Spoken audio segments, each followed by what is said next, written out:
Part 7 आमची love story. तर बघा, मी म्हटलं होतं की यांना मी कॉल केला होता नंतर, आणि मग मी यांना म्हटलं की तुमच्या मम्मीचा नंबर द्या म्हणून. तर मग हे म्हटले ठीक आहे. तर त्यांनी त्यांच्या मम्मीचा नंबर दिला होता. तर त्यांनी मला विचारलं तुला कशासाठी लागतो आहे नंबर दिला आधी, मग नंतर विचारलं मला कशासाठी लागतो आहे. तर मग मी त्यांना सांगितलं मावशीला माहीत झालं आहे आपण दोघं बोलतो आहे वगैरे असं.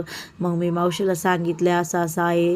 मग म्हटलं मावशीन ते बोलतात की लग्न वगैरे करा तुमच्या मनात असेल तर. मग ते म्हणले ठीक आहे, मम्मीला विचारून बघ माझ्या काय बोलतात ते. तर मग ठीक आहे म्हणलं, मी विचारते काय म्हणतात ते. त्यानंतर मग यांच्या मम्मीचा नंबर त्याने दिलाच होता मला.